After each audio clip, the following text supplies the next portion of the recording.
नमस्कार, मैं प्रेरणा, आपका स्वागत है हमारे कार्यक्रम गांव घर में। इस कार्यक्रम के माध्यम से हम आपके सामने प्रस्तुत करते हैं तरह तरह की जानकारियां, सरकार की वो योजनाएं जिसके बारे में शायद आप नहीं जानते होंगे। तो आज हम आपको एक ऐसा ही रिपोर्ट पेश करने जा रहे हैं। सबसे पहले सेगमेंट में हम साक्षात्कार करेंगे, लेकिन उससे पहले हम आपको दिखाने जा रहे हैं अपना ये खास रिपोर्ट।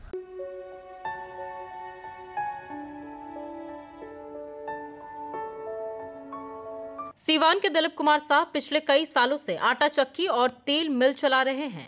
पहले वो डीजल इंजन का इस्तेमाल करते थे, जिससे न सिर्फ उन्हें कम मुनाफा होता था बल्कि प्रदूषण भी फैलता था। 2017 में उन्होंने बिजली का इस्तेमाल कर चक्की और तेल मिल चलाना शुरू किया, जिसमें उन्हें हर महीने करीब 8 से 9 हजार रुपए बिजली का बिल आता था। इसके बाद उन्होंने सौर ऊर्जा अपनाने का फैसला लिया, जिससे हर महीने उन्हें बिजली के बिल से छुटकारा मिल गया। उन्होंने बताया कि फिलहाल रोजाना 1500 से 2000 रुपए तक की कमाई हो जाती है। इस तरह उन्होंने सौर ऊर्जा को अपनाकर न सिर्फ अपने व्यवसाय को लाभदायक बनाया, बल्कि युवाओं को भी राह दिखाई है। सौर ऊर्जा का मुझे मालूम चला, तो सौर ऊर्जा का पैनल के लिए हम लगवाए। पैनल 32 पैनल लगाए हुए हैं और अच्छा से चला रहे हैं। सुबह में 7 बजे स्टार्ट हो जाता है और शाम को 4-5 बजे तक चलता है। आराम से चलता है, कोई दिक्कत नहीं होता है। एक आदमी को भी रखते हैं तो उसमें कोई परेशानी हमको नहीं होता है। उसके से कि हमारा लगातार चलता ही रह जाता है। सौर ऊर्जा केंद्र के मोदी सरकार की महत्वाकांक्षी योजना है, जिसका इस्तेमाल कर दिलीप कुमार साह ने पूरे क्षेत्र के किसानों को नई राह दिखाई है। अब क्षेत्र के दूसरे किसान और व्यवसायी भी इस राह में आगे बढ़ने की सोच रहे हैं। दिलीप ने अपने साथ साथ 2 अन्य लोगों को भी रोजगार दे रखा है। ये पहले हम डीजल पर चलाते थे, उसके बाद से हम बिजली का साधन हो गया था, बिजली पर चलाते थे। उसके बाद जुगाड़ करके पैसा हम लोग अपना से सौर ऊर्जा के तहत सोलर पैनल लगवाए। उस पर मतलब बढ़िया से चल रहा है और ज़्यादा काम होने पर 1-2 आदमी का रखना भी पड़ता है और मतलब इसमें अच्छा ही है, चल रहा है। भीषण गर्मी में सुदूर ग्रामीण इलाके में सूरज की किरणों का इस्तेमाल कर व्यवसाय करना एक अच्छी पहल है। इससे बिजली की खपत भी नहीं हो रही है और उनकी रोजी रोटी भी चल रही है। तो अभी आपने देखा ये रिपोर्ट और अब हम बढ़ेंगे साक्षात्कार की ओर, जहां पर आज हम प्रेम कुमार जी से जुड़ेंगे और सबसे अहम बात करने वाले हैं स्वरोजगार के बारे में। रोजगार इस देश में इस वक्त का बड़ा मुद्दा बना हुआ है, तो इस मुद्दे पर कैसे काम कर रही है सरकार, कैसे स्वरोजगार को बढ़ावा दे रही है, इस संदर्भ में बातचीत करेंगे और जानेंगे प्रेम कुमार जी से कि कैसे आप स्वरोजगार के माध्यम से देश को अग्रसर कर सकते हैं, गाँव को अग्रसर कर सकते हैं। आज हमारे साथ है प्रेम कुमार जी, नेहरू युवा केंद्र से। सर, आपका स्वागत है। ये स्वावलंबन के लिए जिस तरीके से स्वरोजगार को बढ़ावा दिया जाता है, ग्रामीण भाइयों के लिए किस तरीके से हम उनको स्वरोजगार के लिए प्रेरित कर सकते हैं? ग्रामीण क्षेत्रों में युवा क्लब, महिला मंडल का गठन करके नेहरू युवा केंद्र लगातार स्वावलंबन के क्षेत्र में हम काम कर रहा है और युवा क्लब के द्वारा हम लोग लाभार्थी का चयन करते हैं और जो माननीय प्रधानमंत्री नरेंद्र मोदी जी ने जो सपना देखा है आत्मनिर्भर भारत का, यह आत्मनिर्भर भारत तब बनेगा जब हर व्यक्ति को रोजगार से जोड़ा जाए, हर व्यक्ति को कौशल का प्रशिक्षण दिया जाए और देश में अलग से कौशल उन्नयन मंत्रालय बनाया गया और इस मंत्रालय के माध्यम से 1000 ट्रेड में लोगों को ट्रेनिंग दिया जा रहा है और उनको ट्रेंड करके स्वावलंबन के क्षेत्र में स्वरोजगार के प्रति प्रेरित करने के लिए कई एजेंसी काम कर रही है इसमें, जिसमें उनको कृषि विज्ञान केंद्र है, आत्मा है, स्वयंसेवी संस्था भी इसमें काम कर रहे हैं और उनको चयन करके उनको प्रशिक्षण दिया जाता है, उनको ट्रेंड किया जाता है और उनको स्वरोजगार के लिए हम लोग प्रेरित करते हैं। और देखिए, यह सत्य है कि हर व्यक्ति को सरकारी नौकरी नहीं दिया जा सकता है। यह हमारे यहाँ एक विकल्प, बहुत बड़ा विकल्प है स्वावलंबन का। यह स्वरोजगार का जो क्षेत्र है, इसका बहुत बड़ा स्कोप है और इस सेक्टर में युवाओं को आगे आने की ज़रूरत है। और प्रधानमंत्री जी लगातार कहा भी करते हैं कि आप जो है उद्यमी बनिए, और बिहार में भी इस तरह का कई योजना चल रहा है। युवा उद्यमी योजना है जिसमें युवाओं को 10 लाख रुपया तक दिया जा रहा है, जिसमें 50% अनुदान है। इस तरह का कई योजना चल रहा है ग्रामीण क्षेत्र में युवाओं को स्वावलंबन से जोड़ने के लिए, और निश्चित रूप से स्वरोजगार से दूर हो रही है बेरोजगारी। महिलाओं को बढ़ाना बेहद ज़रूरी होता है। अगर हम विकसित समाज की बात करते हैं तो महिलाओं के लिए इसमें क्या कुछ विकल्प हैं? जैसे ही हम युवा शब्द का प्रयोग करते हैं, युवा कॉमन जेंडर है, इसमें महिला पुरुष दोनों आते हैं। और आज हम आधी आबादी को साथ लेकर चलना है, तो महिलाओं के लिए भी रोज़गार का बहुत सारा अवसर है।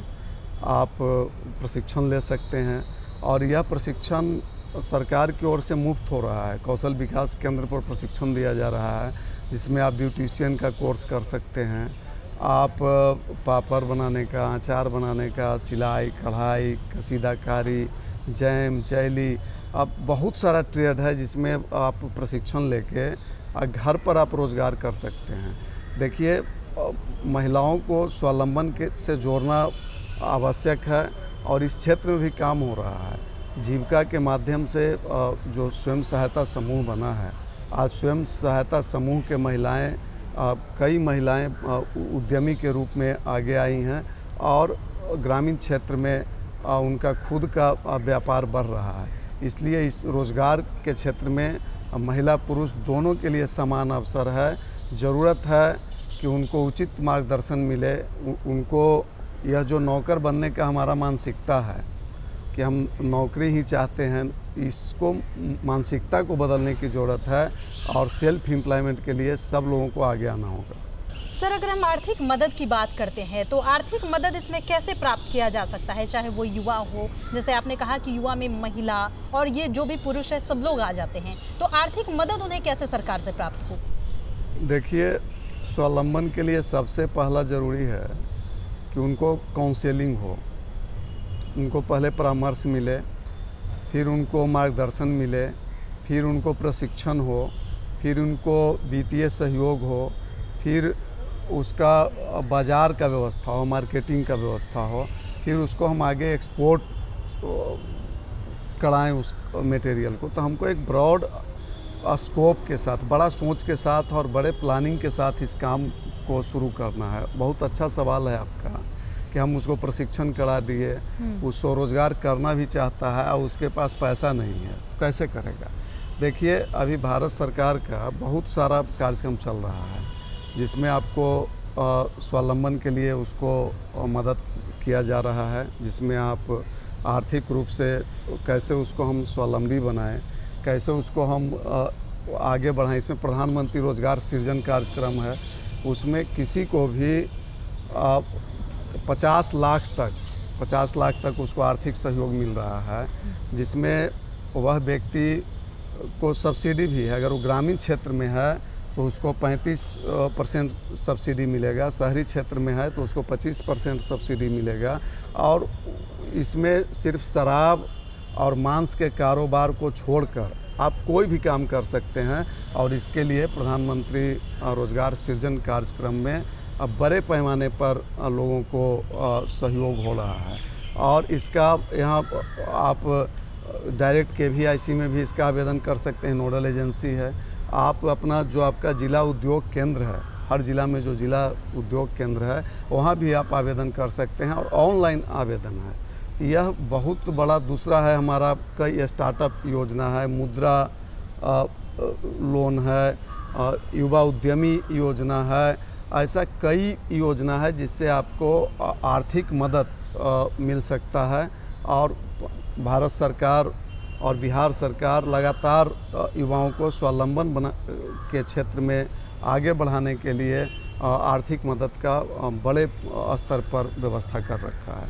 एक अहम सवाल है, आपने सर योजनाओं के बारे में जानकारी दी, लेकिन एक जो इसमें सवाल उठता है कि आखिर इन योजनाओं के बारे में जानकारी लोगों तक कैसे पहुंचेगी? बहुत सही कहा, अभी भी लैक ऑफ इन्फॉर्मेशन है, सूचना सही जगह नहीं पहुंच रहा है। इसके लिए हम लोग गांव-गांव में युवा क्लब बना रहे हैं, और हमारा महिला मंडल है, इसके माध्यम से हम लोग जो सरकारी योजना है उसका हम प्रचार प्रसार करते हैं और ग्रामीण स्तर पर युवाओं का सर्वे भी करते हैं। और अगर कहीं भी देखिए, इसके लिए ट्रेनिंग के लिए आपको बाहर जाने का ज़रूरत नहीं है। अगर किसी गांव में 25-30 महिला या पुरुष किसी विषय पर प्रशिक्षण के लिए तैयार होते हैं तो उनको प्रशिक्षण देने का व्यवस्था गांव में ही किया जाएगा। इसके लिए ज़िले में कृषि विज्ञान केंद्र है, आप कृषि विज्ञान केंद्र में संपर्क कीजिए। आप मशरूम उत्पादन कर सकते हैं, आप बटेर पालन कर सकते हैं, आप मधुमक्खी पालन कर सकते हैं।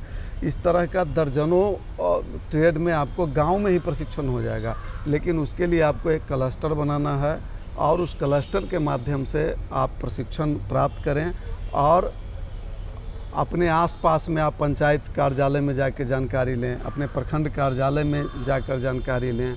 हमारा जो गांव में युवा क्लब है, युवा मंडल है, वहां जाकर आप संपर्क करें और इस तरह का जानकारी आप आसानी से आप प्राप्त कर सकते हैं। सर, आप यहाँ आए, आपने इस बात की जानकारी दी। ये तमाम जानकारियाँ कहीं ना कहीं रोजगार के अवसर को बढ़ावा दे सकती है। बेरोजगारी देश में जिस तरीके से इस वक्त काफ़ी ज़्यादा व्यापक पैमाने पर है, इसमें स्वरोजगार के प्रभाव को आपने बताया है, इसके लिए आपका बहुत बहुत धन्यवाद। अब बढ़ते हैं अगले सेगमेंट की ओर। अगला सेगमेंट है हमारा घरेलू नुस्खा। आज के जीवन में घरेलू नुस्खा बेहद ज़रूरी है और अहम है। अब आप सोचेंगे कि कैसे, क्योंकि आपके घर में कुछ ऐसे सामान होते हैं जिसकी जानकारी आपको नहीं होती है कि वो आपके लिए कितना महत्वपूर्ण है और कितना उपयोगी है। लेकिन आपको हम ऐसे ही छोटे से सामान के माध्यम से कैसे आप बड़ा महत्व इसका उठा सकते हैं, ये हम आपको बताएंगे। तो देखिए इस एपिसोड में कि किस तरीके से घरेलू नुस्खे से आप अपना बड़ा से बड़ा समस्या भी दूर कर सकते हैं। ये सौंफ, और इसके साथ जो चीज़ आपको उपयोग में लानी है वो है, ये है धागे वाली मिश्री। अक्सर जब हम बाहर खाना खाने जाते हैं तो खाना खाने के बाद वेटर जो है वो हमें सौंफ और मिश्री ला के देता है। शायद आपको पता ना हो कि ये जो सौंफ और मिश्री हम जो चबाते हैं, इसके बहुत अच्छे औषधीय गुण होते हैं जो आपके शरीर के लिए और आपको ठीक करने के लिए, आपके पाचन से जितनी भी समस्याएं जुड़ी हुई हैं उनको ठीक करने के लिए बहुत ही कारगर उपाय है। न केवल ये पाचन तंत्र को ठीक करता है, खाए गए भोजन को अच्छी तरीके से पचाता है, बल्कि महिलाओं के लिए ये बहुत अच्छी औषधि है। महिलाओं में जो रिप्रोडक्टिव हेल्थ की हम बात करते हैं, प्रजनन अंगों की बात करते हैं, उनको स्वस्थ बनाने का काम करता है। माहवारी से संबंधित जितनी भी समस्याएं होती हैं महिलाओं को, उसको ठीक करने की भी इस नुस्खे में, इस मामूली से नुस्खे में ताकत होती है। महिलाओं को प्रसव के बाद जिनको दूध अच्छी तरीके से बनता नहीं है, तो वो अगर इस नुस्खे का सेवन करती हैं तो ब्रेस्ट मिल्क सप्लाई, यानी स्तनों से जो दूध का प्रवाह होता है वो अच्छी तरीके से होने लगता है और बहुत अच्छी तरीके से ये बेनिफिट करता है उन महिलाओं को जो बच्चों को दूध पिलाती हैं। तो इस नुस्खे का भी इस्तेमाल महिलाएं ख़ास तौर पर ज़रूर करें। अगला जो नुस्खा आपके साथ शेयर करने वाली हूँ, उसमें एक बहुत अच्छी आयुर्वेद की जड़ी बूटी का उपयोग हम करते हैं और ये आसानी से किसी भी पंसारी की दुकान पर आपको मिल जाती है। ये है आयुर्वेद की मुलेठी। आपने नाम ज़रूर सुना होगा।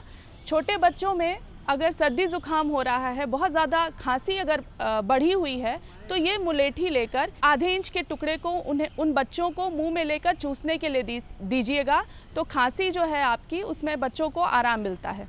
इसे ज़रूर आजमाएं। साथ ही ये जो मुलेठी होती है, इसका चूर्ण भी बाज़ार में आयुर्वेद की औषधियों की दुकान में आसानी से मिल जाता है। इसमें बहुत अच्छी प्रॉपर्टी होती है कि आपके चेहरे की कांति को बढ़ाता है। तो आप जो फेस पैक लगाते हैं अपने चेहरे में, उसमें इस मुलेठी के पाउडर को भी मिलाकर लगाएंगे तो चेहरे के दाग धब्बे भी दूर हो जाते हैं। साथ ही चेहरे को ठंडक मिलती है और रंगत भी निखरती है। अगला जो नुस्खा आपको बताने वाली हूँ वो खुजली, जो खारिश वगैरह की समस्या हमें हो जाती है, उसमें बहुत अच्छा लाभ देती है। मामूली जितनी भी खुजलियाँ होती हैं उनके लिए अक्सर हम एंटीसेप्टिक लोशंस वगैरह बाज़ार से लेके लगाते हैं। मैं आपको घरेलू एक ऐसा उपाय बताने वाली हूँ जिसका उपयोग करके आप अपनी इस खुजली की समस्या को ठीक कर सकते हैं, खुजली को शांत कर सकते हैं। इसमें करना आपको ये है कि भीमसेनी कपूर, ये है भीमसेनी कपूर, इसको हमें थोड़ी सी मात्रा में लेकर नारियल के तेल में इसका पाउडर मिला देना है और आप इसे अगर खुजली वाले स्थान पर लगाते हैं तो आपकी खुजली को ये जल्दी ठीक कर देता है। उस लालपन को, जो लाली आ जाती है खुजली के स्थान पे, जलन महसूस होने लगती है, तो उसमें काफ़ी राहत मिलती है। यहाँ तक कि घमौरी के भी समय में अगर आप इसको लगाते हैं, घमौरी हो जाने पर भी, तो भी ये नुस्खा आपके लिए बहुत मदद होगा और जो खुजलाहट है उस स्थान पर, उसको ये ठीक करने का काम करती है। तो ज़रूर इस नुस्खे को भी आप आजमाएं। तो अभी आप देख रहे थे हमारा सेगमेंट घरेलू नुस्खा, लेकिन अब हम सेगमेंट को आगे बढ़ाते हैं और अगले सेगमेंट में हम आपको ले चलेंगे योगासन की ओर। जी बता दें कि आज के भाग दौड़ भरे जीवन में योग का क्या महत्व है, ये तो आप भी समझते हैं। बड़ी से बड़ी बीमारी का एक छोटा सा इलाज है योग, वरना आपको डॉक्टर के चक्कर भी लगाने पड़ सकते हैं। इसलिए चलिए हम आपको योगासन की तरफ ले चलते हैं और साथ ही बताते हैं कि योग के आज के दैनिक जीवन में क्या कुछ महत्व है। तो चलिए जुड़ते हैं योग से और जानते हैं कि योग के क्या महत्व हो सकते हैं।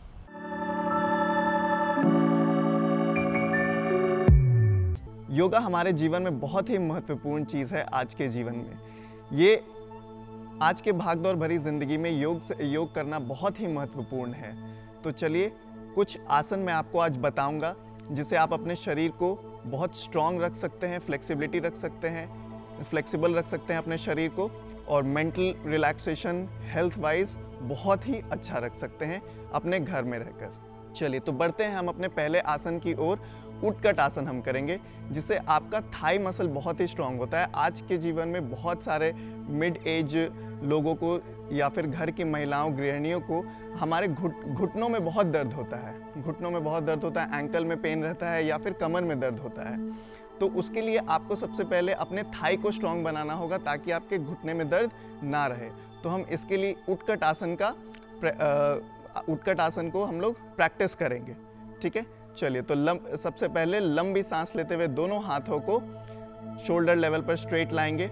स्लोली कमर को पूरा पीछे की ओर लेकर जाएंगे, सांस छोड़ते हुए, और फिर घुटने से डाउन, जैसे हम चेयर पर बैठते हैं उस तरह से पोजीशन में आएंगे। तो इसे हम इसलिए इंग्लिश में चेयर पोज भी कहते हैं और संस्कृत में उत्कट आसन कहते हैं। इस आसन को अगर आप शुरुआत कर रहे हैं योग में तो इसे 8 से 10 ब्रेथ तक होल्ड रखेंगे एकदम आराम से। 8 से 10 बार सांस लेंगे बिल्कुल आराम से।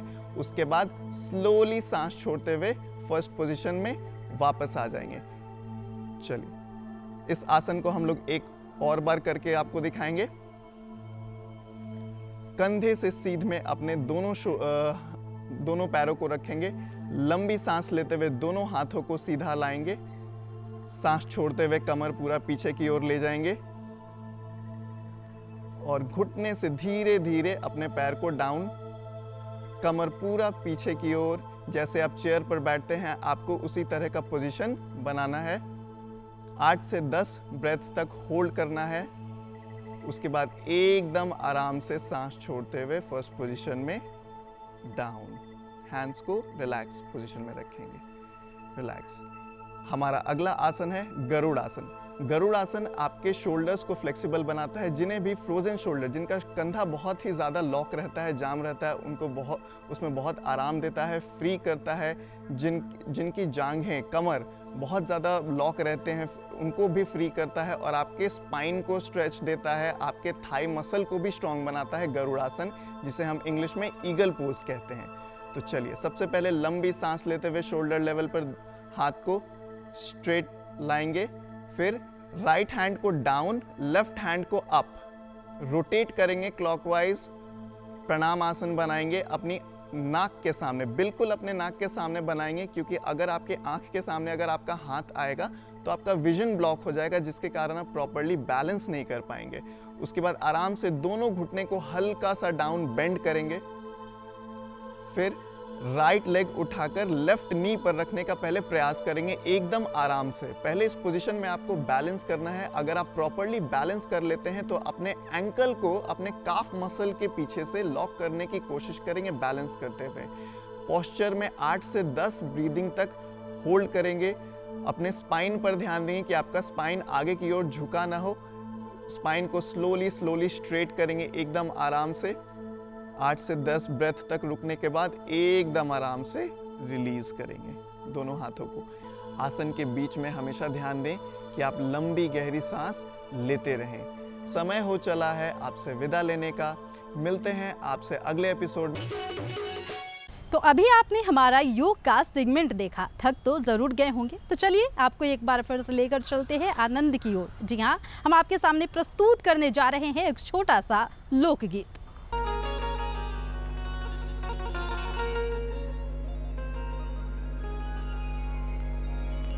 किरलिया दिले सहर बिचे सिटी आजू घर बालम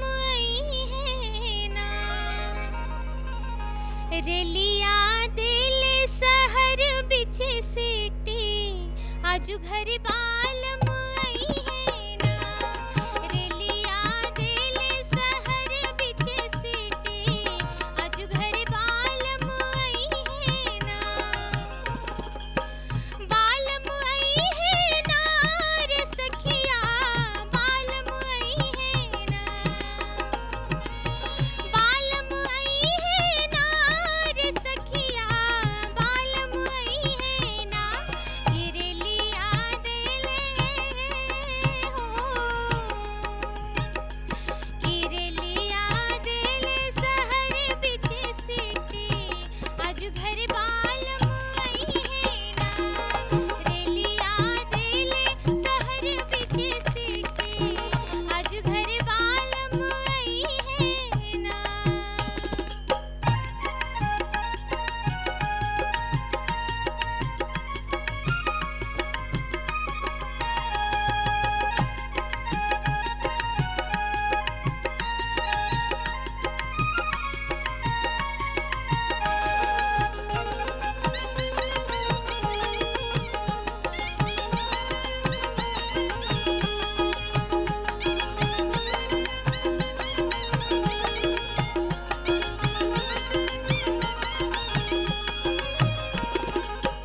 उचरत का गया जे हमरो अंगनवा,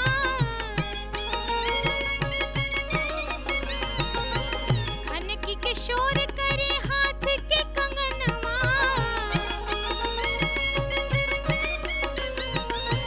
उचरत का गया जे हमरो अंगनवा, खनकी के शोर करे हाथ के कंगनवा।